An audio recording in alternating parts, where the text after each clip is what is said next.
Chapter 5, The Internet Trial. When the story broke, it didn't unfold quietly, it exploded.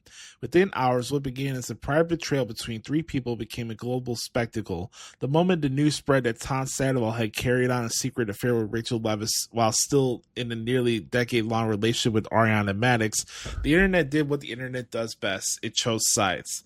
The scandal had everything a modern audience craves: a beloved couple, a shocking betrayal, a close friend caught in the middle, a hidden relationship that unfolded in plain sight and on television for months without anyone realizing it.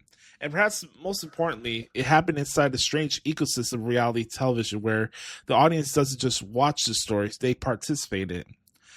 By the end of the first weekend, the word Scandoval had become unavoidable. It trended across every platform. TikTok creators dissected old scenes frame by frame, Reddit grew into sprawling investigations, podcasts released emergency episodes, and Bravo fans turned into amateur detectives examining every interaction from the most recent season of Vanderpump Rules with the kind of scrutiny usually reserved for true crime documentaries. Clips resurfaced that suddenly looked different in hindsight. Moments that once seemed harmless now felt loaded with subtext. A glance across the room, a strange joke, an awkward silence. What had once been dismissed as the usual reality TV chaos now appeared to be something else entirely, a secret highly in plain sight. But as the internet pieced together the timeline, something else had happened. The story stopped being complicated. It became simple. Too simple. And we had the rise of Team Ariana. In the early days of the scandal, the public response was almost unanimous. Ariana became the hero of the story, and to many viewers, she deserved to be. For years, she had been one of the most emotionally grounded figures on the show. She ought to resist the manufactured drama that fueled the series and was open about her struggles with depression and insecurity. Her relationship with Sandoval had been presented as one of the few stable partnerships within the cast, a contrast to the chaos that defined so many of her friends. So when the betrayal became public, the emotional reaction for fans was immediate and visceral. The viewers weren't just watching a breakup, they felt like they were watching a betrayal of someone they knew. Within days, social media rallied behind Ariana with a level of support rarely seen for a reality television figure.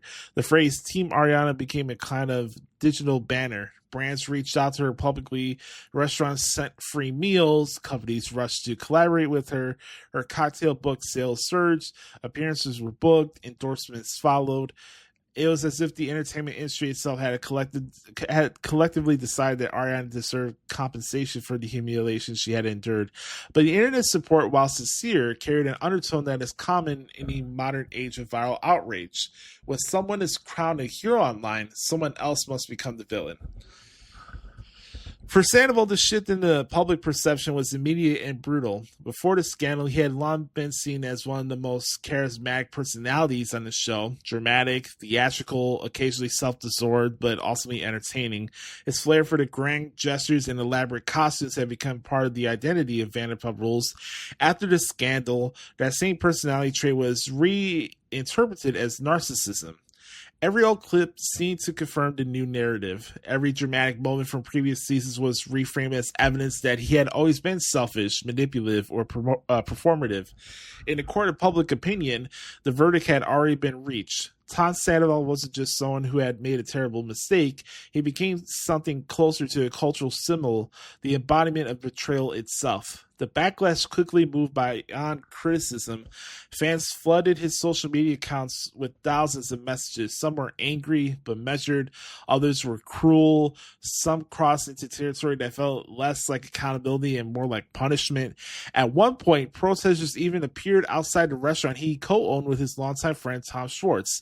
It was no longer just a scandal. It had become a spectacle. Part of what made the reaction so intense was the way reality television blurs the lines between entertainment and morality. Shows like Vanderpump Rules invite viewers into the lives of the cast for years.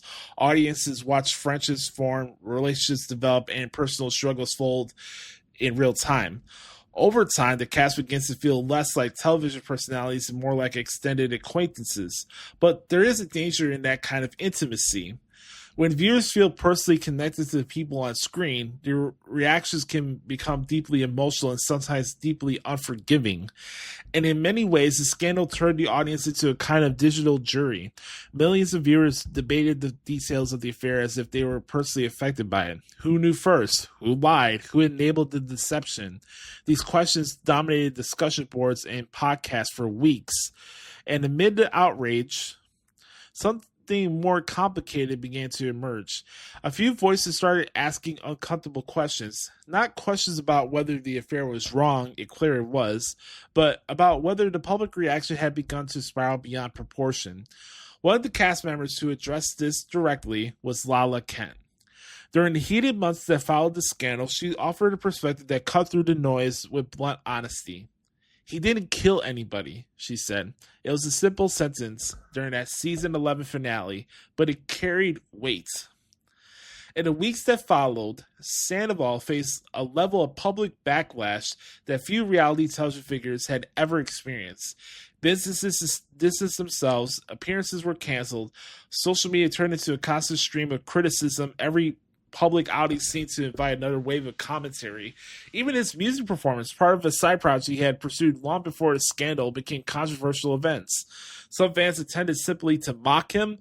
Others came out of curiosity, wanted to see how someone could perform under that kind of scrutiny. The internet watched it all, and the internet commented on all of it. For Sandoval, the experience seemed to become something deeper than a professional crisis. It appeared to evolve into something closer to a personal reckoning. The man who had once thrived on attention suddenly found himself at the center of kind of public shaming ritual. Meanwhile, Ariana's life was moving in the opposite direction. While Sandoval struggled under the weight of the backlash, Ariana began experiencing a remarkable professional resurgence. Brands reached out, television opportunities emerged, and appearances multiplied. What had begun as a devastating personal betrayal gradually transformed into an unexpected career renaissance. The contrast between their two trajectories, the rise of one and the fall of the other, became one of the most compelling elements of the story. It also raised a deeper question.